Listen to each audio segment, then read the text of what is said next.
We have Brian Rehling, Wells Fargo Investment Institute, head of global fixed income strategy. So as we are watching the reaction here, Brian, A, what's your read of the statement? And B, what do you think of the market reaction?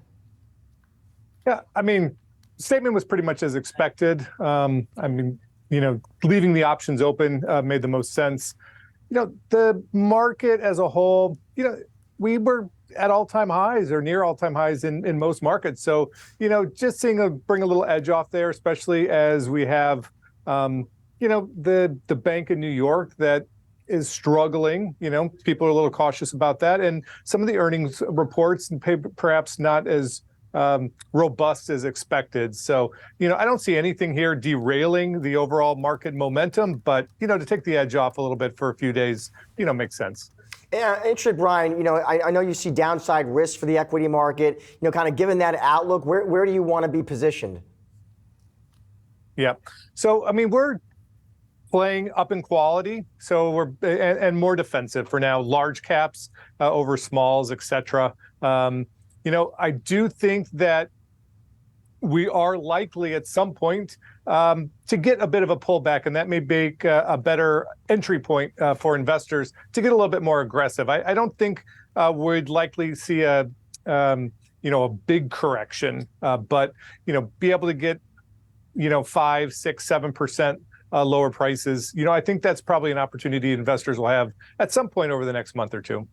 Of course, we're in the midst of earnings season as well. And even, with the Fed not changing rates here to the up or to the downside, we're still feeling the sort of trickle-through effects of these higher rates on companies, on markets overall.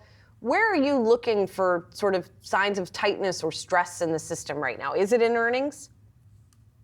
Well, yeah, I think we'll have to see earnings estimates come down over time. The Fed rates, there's a policy lag there. So we're still seeing some of that lag come through. You are starting to see a little bit of weakness, of course, in labor markets and elsewhere, but nothing too extreme. An event could change that. I would say conditions are ripe for an event to cause more volatility in markets, but I wouldn't go around predicting that event actually happening. So I think we have to stay on our toes here.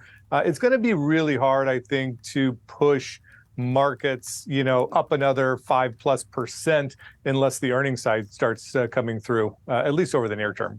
And Brian, when you say you think it's wise for investors right here to kind of focus on quality names, how do you define that, Brian?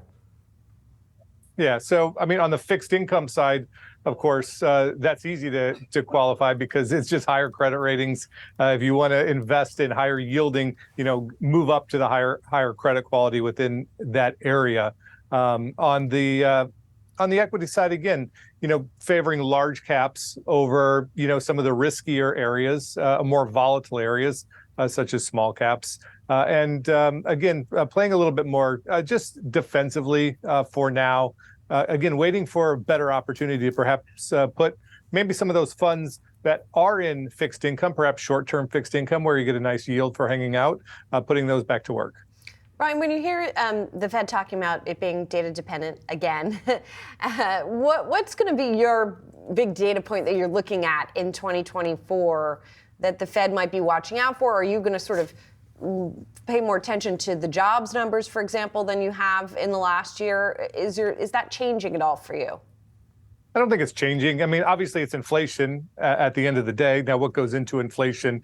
We've had a extremely robust economy here in the U.S., especially compared to what we've seen globally, driven by, labor. For the most part, people have jobs. Yes, perhaps there's not as many. Perhaps it's you don't get the huge raises you used to get when moving to a new job. But people are still confident in their jobs enough to spend, and that's what consumers here in the U.S. like to do. They like to spend as long as they're comfortable. They have jobs. So I think that's really the key to watch. I think people can continue to lever up to some extent as long as they're comfortable that they're going to continue to be employed. If there's some type of event that changes that, then we would see market expectations adjust quickly. But for now, there's nothing really on the radar screen, at least imminently.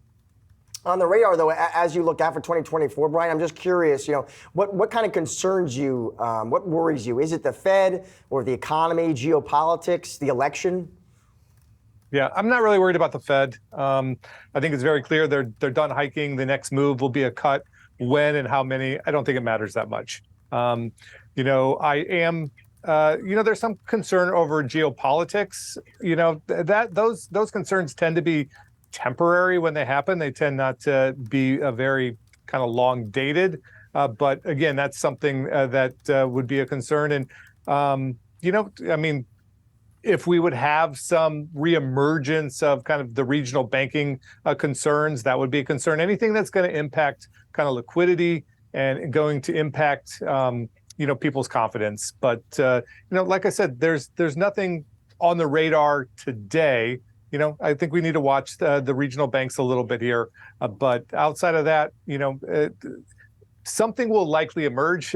Now, whether it emerges this year or next, or at what point, time will tell. But like I said, it's going to be really hard, I think, for equity markets to move materially higher from here unless we start to see earnings start to pick up again.